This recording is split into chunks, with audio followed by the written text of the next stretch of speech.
Hi, I'm Nicole Chenard, award-winning dietitian and passionate performance coach for active duty and military veterans, athletes, and executives. Here to talk to you today about nutrition and brain health. I got a call from General Fred Franks this week, who I worked with at the home base program in Fort Myers many years ago. And we were talking about traumatic brain injuries among veterans and post-traumatic stress, and how with excellent intervention and support, veterans and their families can get a sense of relief from what can sometimes be absolutely agonizing pain and confusion for the whole family. I'm not a psychologist or a psychiatrist, but I do have extensive training in drug metabolism, drug nutrient interaction and depletion, and lots of psychology training and experience, which I use more in the coaching side of my job with clients. The human brain is obviously highly complex in its functioning and anatomy.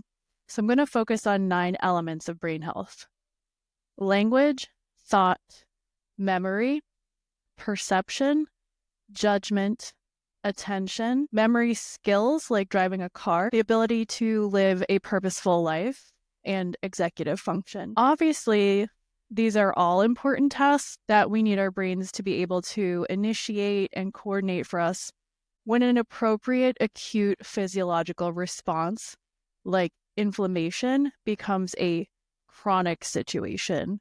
It becomes an imbalance, which is now inappropriate and hindering any or all of those 9 critical brain functions. Inflammation is our body's natural response to injury, infection, or irritation. So we do want it to happen in an acute fashion. It's a key player in heart disease, diabetes, and other preventable chronic conditions, though. And chronic inflammation is a problem and can stem from unresolved infection, injury, stress, obesity, lack of exercise, tobacco use or exposure, alcohol use, a stuck lymphatic system, environmental toxins, and or other poor lifestyle situations, whether they're inflicted upon you or something you could get out of in your own autonomous ways. How do we know the brain is chronically inflamed?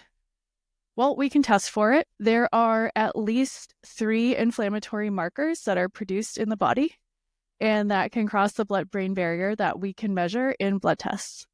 Those are CRP, or C-reactive protein, IL-6, or interleukin-6, and TNF-A, tumor necrosis factor alpha. We really want to nip chronic inflammation in the bud because when it's affecting the brain, it can continue to promote cognitive decline or general fogginess, and it influences mood and motivation too. If you've seen any of the documentaries on NFL players who have become homicidal or suicidal, there's been a lot of research done on their brains thanks to Chris Nowicki and his team he got together. I actually saw his TED Talk in person, recorded at the Kennedy Center in Boston a few years ago. And we do now have a ton more research than when I actually got started working on nutrition and TBI and PTSD for veterans at home base. That was 2015. So we have a ton more information 10 years later. We know what the potential problems are regarding chronic brain inflammation. What are we going to do about them? You've probably heard of the healthy triangle or wheel or circle. So I want you to remember these factors that are always involved: nutrients from food, exercise, and sleep.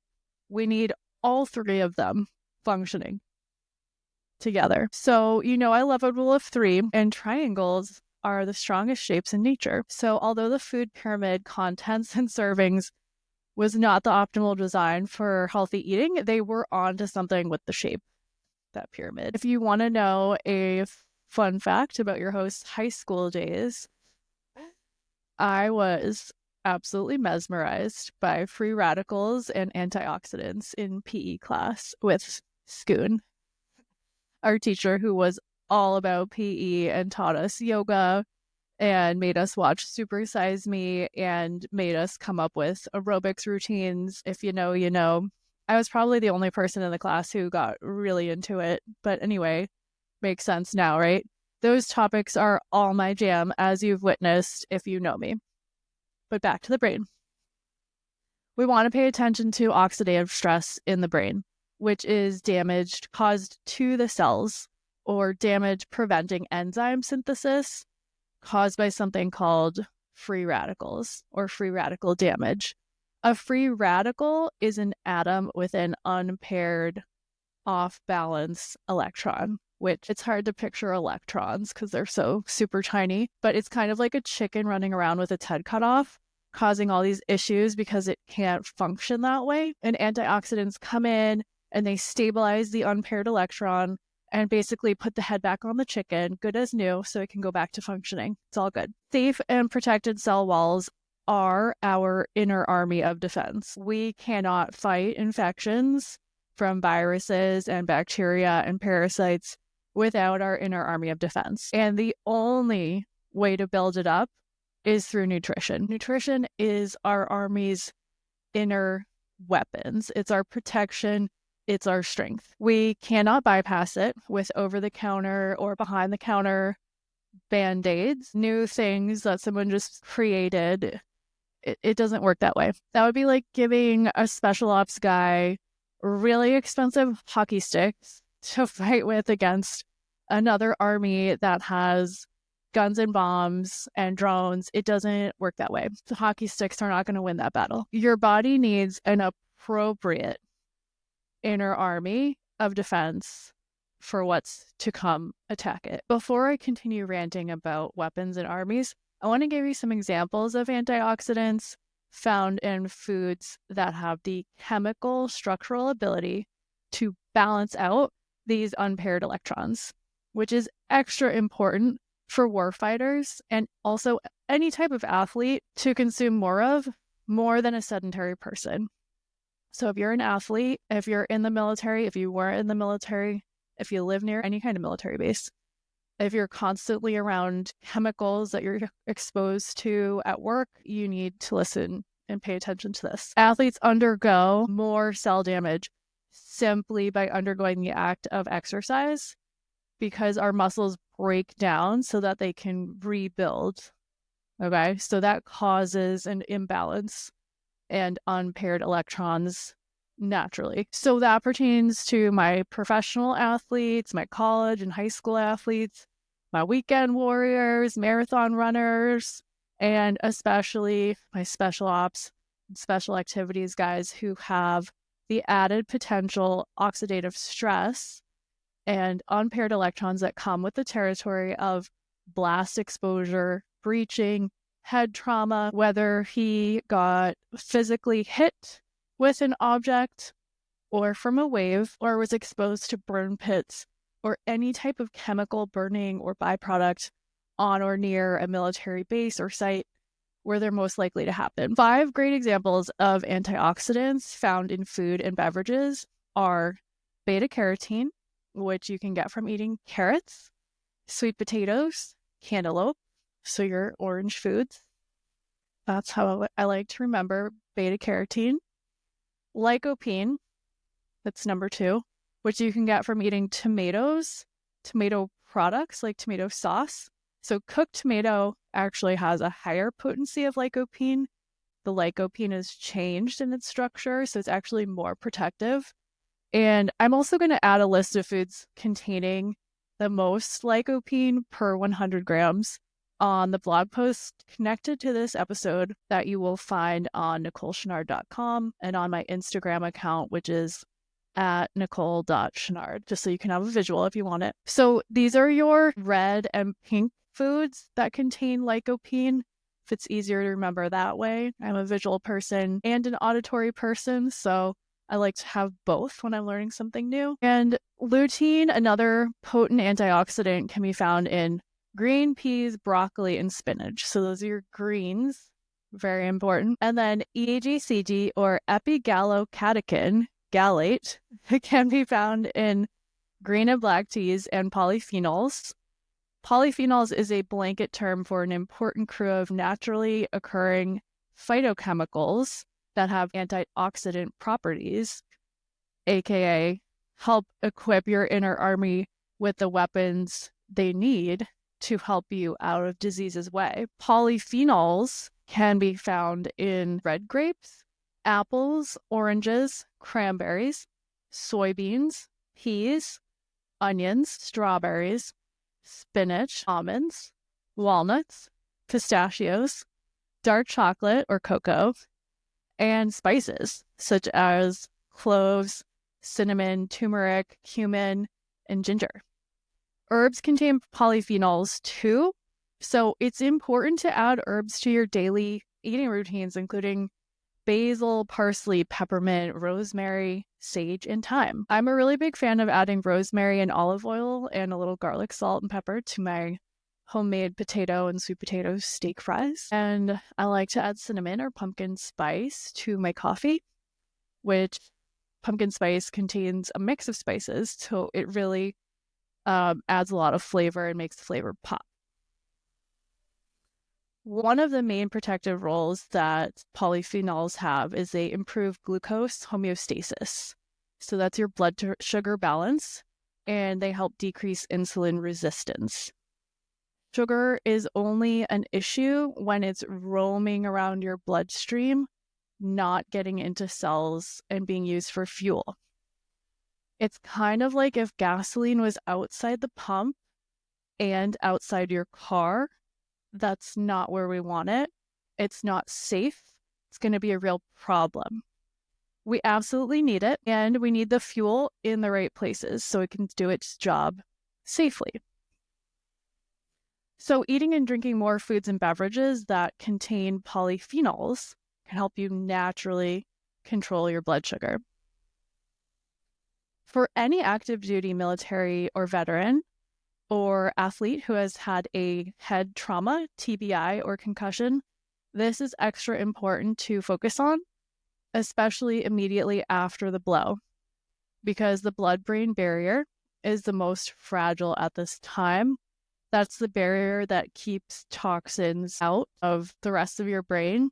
So it's kind of like your security system, and at this point, it's not operating on full security. So we need to control more of what we put into our bodies. And anything crossing that blood-brain barrier that shouldn't, like too much sugar at once, or alcohol or caffeine, will be the most irritating and contribute to more inflammation and delay of healing, and probably lots of headaches and prevention of sleep, really good sleep, which you don't have time for. So we don't want this. We want to prevent it.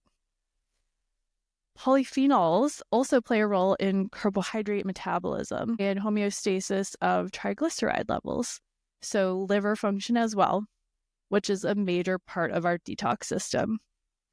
Since the brain has limited ability to combat oxidative stress, we need to help it out as much as possible via nutrition, sleep, exercise, and environment. One of the easiest ways to do this is to plan to have phytochemical, phyto meaning from plants, phytochemical-based antioxidants like sweet potatoes, green tea, red grapes, berries, tomato sauce, onions, herbs, and spices. On the flip side, what's making your inflammatory status worse?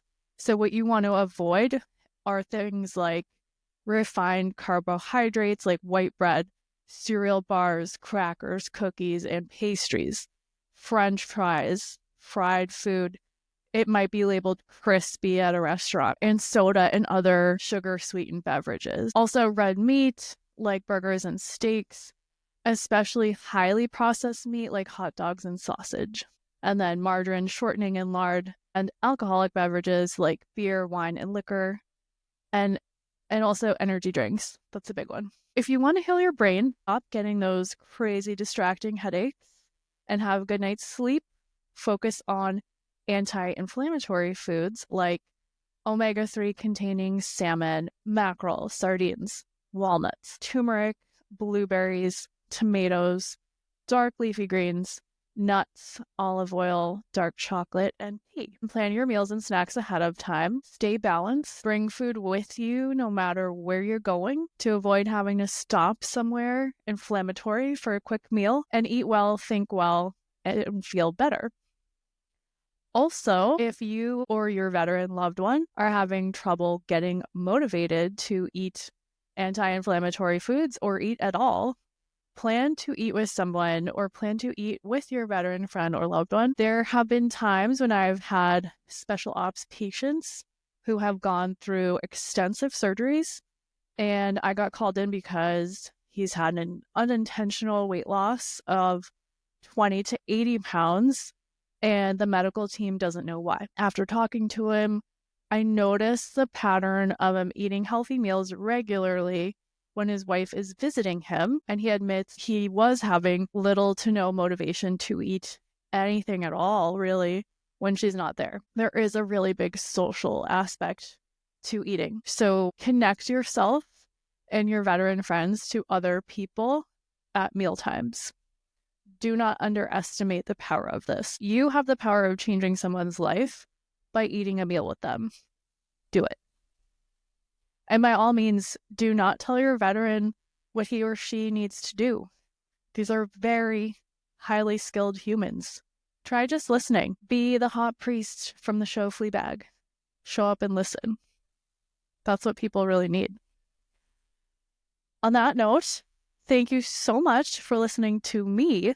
I love that my friends and colleagues and clients have been giving me the positive feedback to continue making videos and podcast episodes. Let's be honest, I do it regardless because it gives me so much energy, and I'm all about spending life on what gives me the best energy. I really do appreciate all the feedback. This podcast was created for you special operators and family members and my veteran friends when I was trying to come up with an innovative way to deliver to you the best health information wherever you are in the world, whenever you have the ability to listen. I hope it makes you feel a little less alone hearing a familiar voice on your headphones as you do the challenging tasks you've been given while being away from the day-to-day comforts most people take for granted. I really appreciate you, and you are always welcome to connect. In the meantime, keep the requests coming and go have a meal with someone who has really good energy. Thanks for listening to this episode from start to finish. If you have any questions about the topics covered in the show or would like to follow my work, please find me on Instagram at nicole.chenard or my website, nicolechenard.com.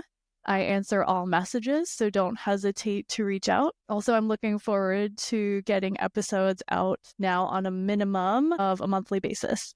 So stay tuned for the next episode coming soon, anywhere you like to listen to podcasts, and also on YouTube. And don't forget to hit the follow or subscribe button on your favorite podcast platform so you'll get a notification when the next episode is released, and it'll help my show grow. Thank you so much. I'm Nicole Chenard, and I look forward to sharing more info with you soon.